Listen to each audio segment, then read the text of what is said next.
The first story comes from a trucker named Alan, who had spent decades navigating the labyrinth of highways that crisscross the country. He was used to the isolation, the late hours, and the peculiar sights that sometimes appeared along the way. But nothing had prepared him for one particular night on a stretch of road in rural Nevada.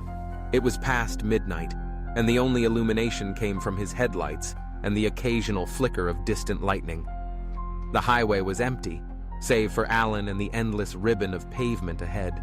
He had just passed a faded sign for a long-abandoned rest stop when he noticed a pair of headlights in his rearview mirror. They seemed to appear out of nowhere, growing closer at a steady pace. Alan glanced back, expecting the car to overtake him, but it maintained its distance, a few hundred feet behind, close enough to be seen but far enough to remain indistinct. For miles, the car followed, its headlights unwavering. Alan felt a prickle of unease. He tried switching lanes, slowing down, speeding up.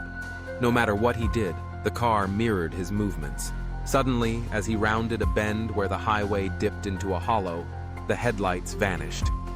Alan blinked, convinced for a moment that he'd missed a turnoff, or that the car had pulled off the road.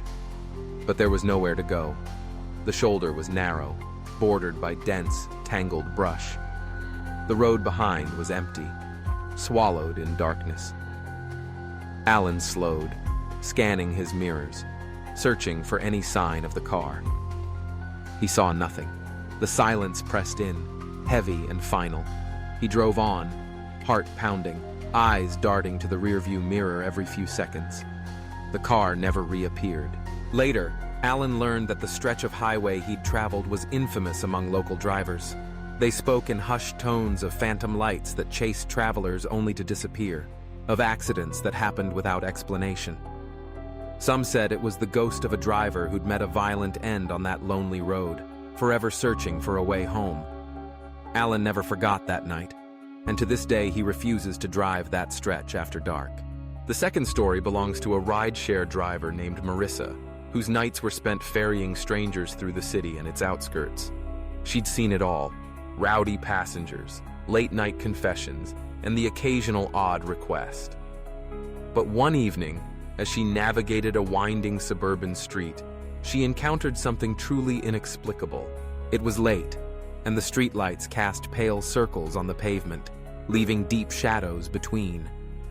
Ahead, Marissa spotted a figure standing at the edge of the road, one arm raised in a silent plea for help.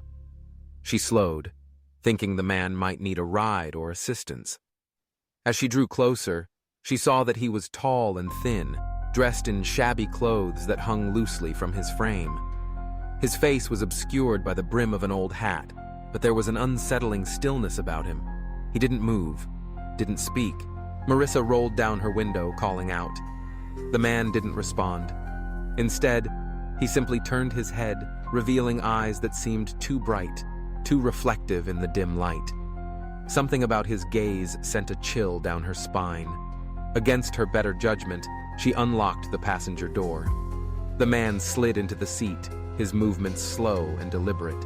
The air inside the car grew cold, and an unpleasant scent, earthy, metallic, filled the space. Marissa tried to make conversation, but the hitchhiker offered only monosyllabic answers, his voice barely a whisper. She glanced at him, noticing now that his clothes were stained and tattered, his hands covered in dark smudges. After a few minutes, Marissa realized the man hadn't given her a destination. She asked again, but he simply pointed forward, his finger trembling. The car continued down the winding road, and Marissa's unease grew. She glanced in the rearview mirror, half expecting to see something out of place, but the back seat was empty. Suddenly, with no warning, the man spoke, his voice clearer now. "Stop here." Marissa pulled over, heart racing. The man opened the door, stepped out, and vanished into the darkness without looking back. Marissa sat frozen, unsure what had happened. When she finally gathered the courage to drive away, she found a small, muddy handprint on the dashboard, the only evidence that the hitchhiker had ever been there. In the days that followed, Marissa scoured the local news, searching for reports of missing persons or accidents in the area. She found nothing.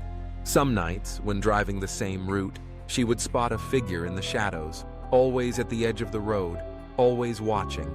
She no longer stops for hitchhikers.